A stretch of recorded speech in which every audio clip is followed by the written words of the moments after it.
red meat, and it's intended to sort of unfold as a drama. Right. I think it's fair to say, and the main spotlight, the main event is going to be the vice presidential speech that we're going to hear in just a few minutes, actually. And we've got some reaction from the floor. Our Erin Billups is walking around with the camera. I think she's found some prominent New Yorkers who want to weigh in. Let's go to her now. Erin. Well, Errol, people are very excited here. There's a lot of anticipation on the floor for Paul Ryan's speech already. People are gathering up towards the front, getting ready for him. And joining me right now is Long Island Congressman Pete King. Thanks for joining me. Thank you, Erin. Thank you. So what are you looking forward to hearing from Paul Ryan today? I'm looking forward to hearing the real Paul Ryan that I know. He's an extremely intelligent guy, but he's able to explain complicated issues in ways that average Americans can understand. He's going to make a direct appeal to American families, to people who are worried about the futures of their children and their grandchildren. And he's going to take complicated issues. He's going to show why the Obama policies are wrong and why the Romney-Ryan policies are right. But he's going to do it in terms that we can all understand. You know, there's something pretty amazing happening. I've spoken to several delegates here, one Tea Party delegate and one Ron Paul delegate, who said, you know, they were kind of iffy on Romney, but then once Paul Ryan was named to the ticket, they got really excited. What are you seeing along those lines? Yeah, I think Paul Ryan is going to bring everyone together. You mentioned the Tea Party people, you mentioned the Ron Paul people, but also in his home state in Wisconsin, he's gotten support from organized labor, from the building trade unions, so he appeals to blue-collar families. He has a district that was for many years a Democratic district.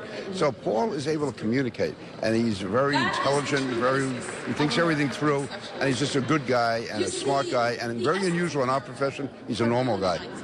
Now, you're the chairman of the Homeland Security Committee in the House, and you know Paul Ryan very well because he is also the budget chairman of that committee. Tell me how it's been working with him and why you think he's a good choice. Yeah, virtually every week, all the chairmen, there's about 14 of us, we get together, we meet with the majority leader, and we exchange ideas, we go through policies, we plan strategy. And Paul is always a team player, a great guy, has a lot of ideas, and a lot of his own ideas, but he's always willing to work with others, try to find compromise, and that's why a lot of his bills are bipartisan. He's a really decent guy. All right. Thank you so much, Congressman King. We got to throw it back up to Errol and Liz. Back to you guys. His speech of Paul Ryan's career, the Republican vice presidential nominee accepted his party's nod tonight and made a series of pledges to the American people. News 4's government affairs reporter Melissa Russo is live in Tampa with the details. Melissa, it looked like a number of people in the crowd there moved by his speech tonight. Yeah, I mean, it was a rousing performance, Sheba. It was passionate. It was funny at moments. The question is going to be whether Paul Ryan delivered what voters watching at home wanted to hear. If they expected a detailed expert analysis of how Paul Ryan, the self-proclaimed budget expert, was going to fix the economy, that is not what he delivered. Instead, he really delivered an expert analysis of what he views as President Obama's failures. President Barack Obama came to office during an economic crisis, as he has reminded us a time or two. Those are very tough days. And any fair measure of his record has to take that into account. They've run out of ideas.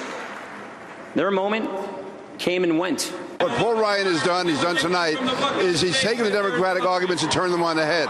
Paul Ryan was the man of the night, but other GOP notables, including the party's last nominee, also had the floor. I had hopes once of addressing you under different circumstances. For 4 years, we've drifted away from our proudest traditions of global leadership, traditions that are truly bipartisan. We've let the challenges we face both at home and abroad become much harder to solve. Our friends and allies must again be able to trust us. Our allies and friends have to know that we will be reliable and consistent and determined. And our foes can have no reason to doubt our resolve. Noticeably absent from the convention, President George W. Bush, who said he wishes Romney well, that Romney will do well without him. Romney may have thought he would do better without him. Instead, there was a Bush family video. Dad and I both know what it takes to be president. And there's no doubt in our mind that Mitt Romney will be a great president. He's a good man. it is better that he's not here. It was great that they did a video. It was a heartwarming video. I think it brought a tear to a lot of everybody's eye. Meanwhile, Governor Chris Christie's keynote speech was still buzzing in the background. Did he go on a little too long about himself? I think Chris Christie was Chris Christie. It's like Rudy Giuliani. They are who they are. Is that a good thing or a bad thing? It's a fact. You have to wonder if Newt Gingrich thinks that he should be on that list with Christie and Giuliani. But back to Paul Ryan for a moment. As for his controversial Medicare plan, we didn't hear a lot from him about how that controversial plan would not hurt seniors. Of course, that's a wide perception. He said that the greatest threat to Medicare is Obamacare. And that's an accusation that the Obama campaign will have a chance to respond to next week at their convention in Charlotte. For now, that's the latest from Tampa. Melissa Russo, News 4 New York. All right, Melissa, thank you.